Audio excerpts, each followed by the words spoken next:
রান্নাঘরে সবাইকে স্বাগত জানাই। আজকে আমি রান্না করছি নারকেল দিয়ে ছোলার ডাল। তো নারকেল দিয়ে ছোলার ডাল রান্না করার জন্য প্রথমে আমি ডালটাকে ভিজিয়ে নিয়েছি। 2 ঘন্টা ভিজিয়ে রাখলে খুব ভালো হয়। তারপর প্রেসারে দিয়ে দিলাম। এবার ফেনা কাটার পরে আমরা ফেনাগুলোকে ফেলে দেবো, কারণ ডালের নোংরাগুলো এই ফেনার মধ্যে থাকে, সেই কারণে ফেনাগুলো ফেলে দিলাম। ফেলে দিয়ে এবার আমি কাঁচা লঙ্কা দিয়ে দিলাম 3টা।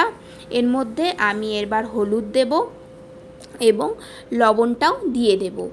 দিয়ে এবার সেটাকে নাড়িয়ে নিয়ে ভালো করে মেশাবো। মিশিয়ে প্রেসারের ঢাকনাটা বন্ধ করে দেব। বন্ধ করে 4টার মতো সিটি দিয়ে আমরা ডালটাকে 4-5টার মতো সিটি দিয়ে ডালটাকে সেদ্ধ করে নেব। ডাল সেদ্ধ হয়ে যাওয়ার পরে আমি কড়াইতে তেজপাতা শুকনো লঙ্কা দিয়ে দিলাম। তেজপাতা শুকনো লঙ্কা তেতো তেতো হওয়ার পরে এবার আমি ফোড়নের জন্য মৌরি জিরাটা দিয়ে দেব।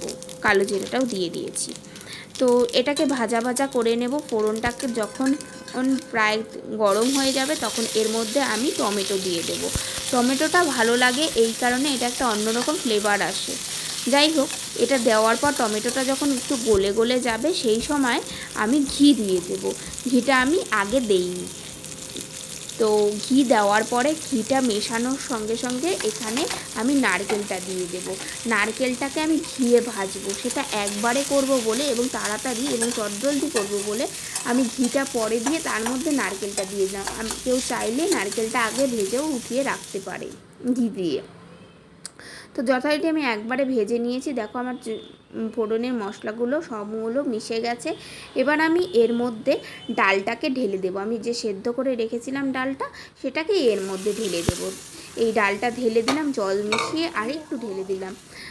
ঢেলে এবার হাতা দিয়ে ভালো করে মেশাবো সব জিনিসগুলোকে। সব জিনিস মিশিয়ে ফুটতে শুরু করলে তারপর আমি এর মধ্যে দেব